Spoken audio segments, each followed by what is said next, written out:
এরপরে প্রশ্ন হলো, খেজুর রসের হাঁড়িতে অনেক সময় বাদুড় সহ বিভিন্ন পাখি মুখ দেয়, এতে খেজুরের রস নাপাক হয়ে যায় কিনা? উত্তর হলো না, খেজুরের রস নাপাক হবে না। কারণ প্রথমত এ থেকে রসের হাঁড়িকে রক্ষা করা খুবই কঠিন। দ্বিতীয়ত ফুকাহা কেরামের মতে বাদুড়ের পেশাব পায়খানা পানিতে পড়লেও সেটা নাপাক বলে গণ্য হবে না। এটার অন্যতম কারণ হলো যে এর থেকে বাঁচা আসলে সম্ভব না বা কঠিন, পরিপূর্ণ মানুষের নিয়ন্ত্রণেও না। ফাতুল কাদিরে বিখ্যাত হানাফি ফকিহ ইবনুল হুমাম রাহিমাহুল্লাহ তিনি লিখেছেন, অবরুল হুফাস ওয়া খুরওয়াতুহু লা ইফসিদু লিতাআজ্জুল ইহতিরাজ মিনহু, অর্থাৎ বাদুড়ের পেশাব পায়খানা এগুলো কোনো খাবারে বা কোনো কিছুতে পড়লে সেটাকে নাপাক করবে না, কারণ এটা থেকে বেঁচে থাকা পরিপূর্ণভাবে সম্ভব না।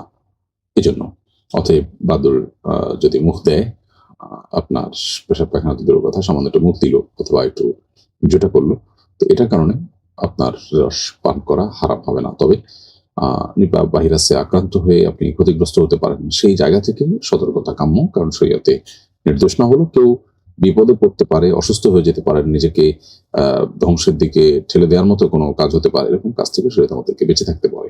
আল্লাহ বলেছেন, ওয়ালা তুলকু বিয়াইদিকুম ইলা তাহলুকা, তোমাদের নিজেদেরকে তোমরা ধ্বংসের দিকে ঠেলে দিও না। অতএব সেই জায়গা থেকে আপনার এখানে সর্বোচ্চ সতর্ক থাকার চেষ্টা করা কর্তব্য। দাজ্জালকে কিভাবে চিনবো এবং কিভাবে দাজ্জালের ফিতনা থেকে আত্মরক্ষা করব? দাজ্জাল এখন কোথায় আছে এবং কি করছে? কারা তার অনুসারী হবে? অনেক দীর্ঘ প্রশ্ন, বরং একটি প্রশ্নের অধীনে অনেকগুলো ছোট ছোট প্রশ্ন এখানে আসছে। আমরা খুবই অল্প সময়ের মধ্যে উত্তর দেওয়ার চেষ্টা করছি, কারণ এই সংক্ষিপ্ত প্রশ্নোত্তরের এই সেশনে আসলে আমরা অনেক লম্বা সময় নিয়ে প্রশ্নোত্তর দেওয়ার সুযোগ পাই না, অনেক মানুষের প্রশ্ন থাকে, সেজন্য সংক্ষেপ করে বলছি। দাজ্জালের যে সমস্ত বৈশিষ্ট্য হাদিসে আছে তার মধ্যে একটা হলো যে দাজ্জালের একটা চোখ কানা হবে, এবং তার যে চোখ কানা হবে, এই তার কানা চোখটা বিশেষ ধরনের কানা হবে, যেটা আলাদা করে বোঝা যাবে। দ্বিতীয়ত, তার দুই চোখের মাঝে কপালে কাফের লেখা থাকবে। তৃতীয়ত, তাকে আল্লাহ তাআলা অলৌকিক কিছু ক্ষমতা দিয়ে দিবেন, সে মৃতকে জীবিত করতে পারবে, তার হাতে, তার কাছে পানি, খাদ্য সব তার নিয়ন্ত্রণে থাকবে, তার শক্তিমত্তা থাকবে ভয়ঙ্কর রকমের, গোটা পৃথিবী সে প্রদক্ষিণ করতে পারবে, তবে মক্কা মদিনা সে প্রবেশ করতে পারবে না, হারামের এরিয়াতে, মক্কা মদিনা হারামের এরিয়াতে সে প্রবেশ করতে পারবে না। তো এরকম অনেকগুলো বৈশিষ্ট্য তার সম্পর্কে হাদিসে বর্ণিত আছে। তবে এই সমস্ত বৈশিষ্ট্য থেকে বোঝা যায় দাজ্জাল একটা ব্যক্তি, এটা বিশেষ কোনো সিস্টেম না। হ্যাঁ, সিস্টেমটা দাজ্জাল তৈরিতে ভূমিকা পালন করছে এমনটি হতে পারে, এমনটিকে ধারণা করলে সেটা ইমানের সাথে অসঙ্গতিপূর্ণ কিছু হবে না। কিন্তু সভ্যতাকেই দাজ্জাল বলার যে একটা প্রচেষ্টা, এটা দাজ্জালকে আড়াল করবার বা দাজ্জাল সম্পর্কে হাদিসে যে বর্ণনা আছে সেটাকে অস্বীকার করবার নামান্তর। তো এই জন্য দাজ্জাল সম্পর্কে বৈশিষ্ট্যগুলো থেকে পরিষ্কারভাবে বোঝা যায় যে দাজ্জাল একটা ব্যক্তি।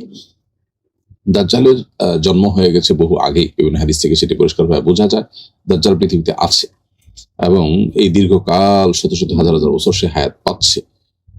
কোথায় আছে, কি অবস্থায় আছে, এ সম্পর্কে আবু দাউদে বর্ণিত একটি বিশুদ্ধ হাদিস থেকে বোঝা যায় যে দাজ্জাল একটা দ্বীপে আছে, যেখানে মানুষ সচরাচর মানুষের কোনো পদচারণা নেই, এবং কিয়ামতের আগে সে আসবে।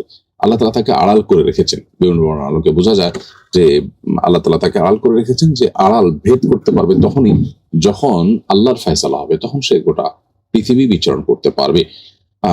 শয়তানের একটা অপশক্তির একটা রূপ বলতে পারি, বা তার সাথে সাদৃশ্যপূর্ণ একটা বিষয় বলতে পারি দাজ্জালের ফিতনা, যেটা দেখে মানুষ চমৎকৃত হবে, মানুষ সারপ্রাইজড হয়ে যাবে, মানুষ অবাক হয়ে যাবে, মানুষ মনে করবে যে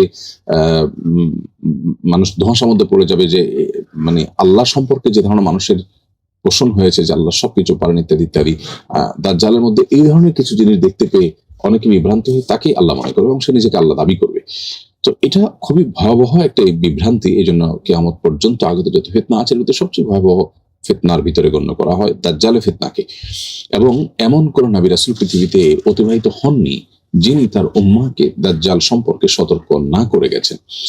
অর্থাৎ এই বিষয়টি অত্যন্ত ভয়াবহ, কারণ আপনি কাউকে আল্লাহ মনে করবেন তিনি ফেক, নাউজুবিল্লাহ, এবং আল্লাহ মনে করার মতো অনেকগুলো বাহ্যিক কারণ থাকবে যেটা দেখে হয়তো আপনি বিভ্রান্তিতে পড়বেন। এই জন্য এটাকে ফিতনা বা পরীক্ষা বা বিভ্রান্তির বিষয় বলা হয়েছে।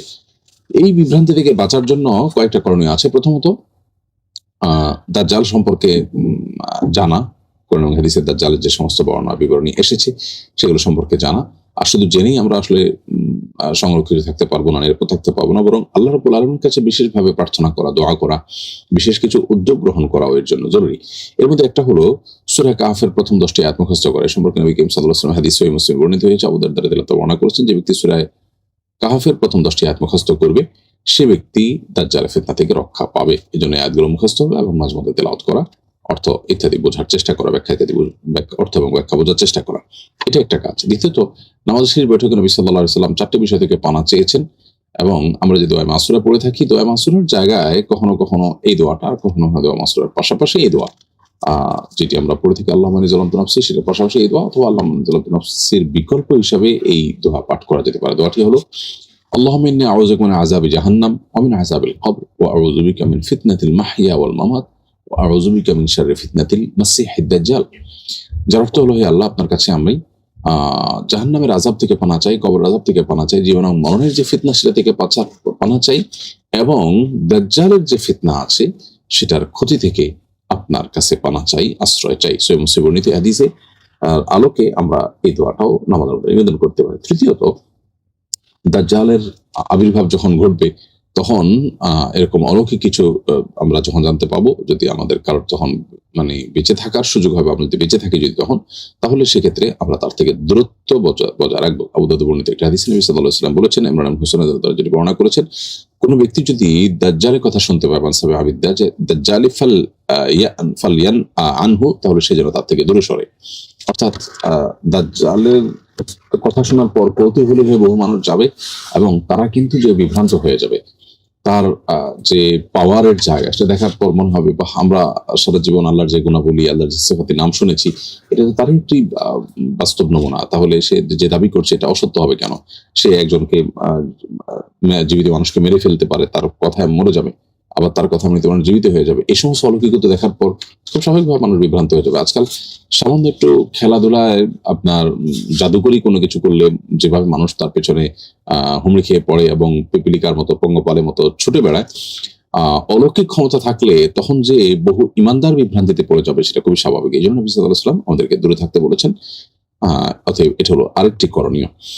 আল্লাহ তাআলা আমাদেরকে দাজ্জালের সব ফিতনা থেকে বেঁচে থাকার তৌফিক দান করুন, এবং দাজ্জালের ফিতনা থেকে বেঁচে থাকার জন্য সমস্ত আমল আছে, করণীয় আছে, সেগুলোকে যথাযথভাবে পালন করার তৌফিক দান করুন। এর হলো, এক প্রবাসী ছেলে আমাকে বিয়ের প্রস্তাব দিয়েছে। আমি তাকে বলেছি, আপনি যদি 5 ওয়াক্ত নামাজে অভ্যস্ত হন তাহলে 6 মাস পর আবার প্রস্তাব দিতে পারেন। এই 6 মাসের মধ্যে যদি অন্য জায়গা থেকে বিয়ের প্রস্তাব আসে এবং আমি সেখানে বিয়ে করতে চাই, তাহলে কি প্রথম প্রস্তাবদাতার প্রতি কোনো অন্যায় হবে? খুবই গুরুত্বপূর্ণ প্রশ্ন, প্রিয় বোন। আপনার প্রশ্ন উত্তর হলো যে, আপনি তাকে যেহেতু বলেছেন যে আপনি 6 মাস 5 ওয়াক্ত নামাজে অভ্যস্ত হওয়ার চেষ্টা করুন, যদি আপনি এটা করতে পারেন তাহলে আপনি আবারও প্রস্তাব দিতে পারেন এবং সেটাকে বিবেচনা করব। তার মানে আপনি তাকে একরকম প্রতিশ্রুতি দিয়েছেন যে তিনি যদি 6 মাসে 5 ওয়াক্ত নামাজের অভ্যস্ত হন তাহলে সেক্ষেত্রে তার প্রস্তাবনার সুযোগ আপনি রাখবেন। আপাতত তার প্রস্তাবনাকে আপনি একরকম রিজেক্ট করছেন। তাহলে পুনঃপ্রস্তাবনার জন্য তাকে একটা শর্ত দিয়েছেন, সেই শর্ত তিনি পূরণ করছেন আপনার দেয়া সময়ের মধ্যে। তাহলে তার সাথে আপনার একটা কমিটমেন্টের মতো হয়ে গেল, প্রতিশ্রুতি দেওয়ার মতো হয়ে গেল। এখন যদি আপনি অন্য কোথাও বিয়ে করে ফেলেন তাহলে তো তার আর প্রস্তাবনা দেওয়ার পথ থাকছে না। তাহলে ব্যাপারটা এরকম হবে যে আপনি তাকে একটা কাজে লাগালেন একটা কথা বলে, অথচ সেই কাজটা করে আসার পর আর তার সাথে কৃত ওয়াদা আপনি রক্ষা করার রাস্তা খোলা রাখলেন না। এই জন্য অন্য কোথাও তার সাথে এই আলোচনা চলাকালীন সময় অন্য কোথাও বিয়ে বন্ধনে আবদ্ধ হওয়া জন্য জায়েজ হবে না। তবে তার সাথে কথা বলে তিনি যদি সম্মত হন বা তিনি যদি তার হক ছেড়ে দেন তাহলে ভিন্ন কথা। তা না হলে আপনি যে প্রতিশ্রুতি দিয়েছেন সেই প্রতিশ্রুতি রক্ষা করে আপনাকে 6 মাস অপেক্ষা করতে হবে। এরপর তিনি প্রস্তাব দিলে সেই প্রস্তাব বিবেচনা করে আপনি রাখবেন না রাখবেন সেটা আপনার বিষয়, কিন্তু এর মধ্যে আপনি অন্য কারোর সাথে বিয়ে বন্ধনে আবদ্ধ হয়ে যাওয়াটা একরকমের প্রতারণার শামিল হতে পারে। নবী সাল্লাল্লাহু আলাইহি ওয়াসাল্লাম বলেছেন, মান গাশশা ফালাইসা মিন্না, যে ব্যক্তি প্রতারণা করে সে আমার উম্মত নয়।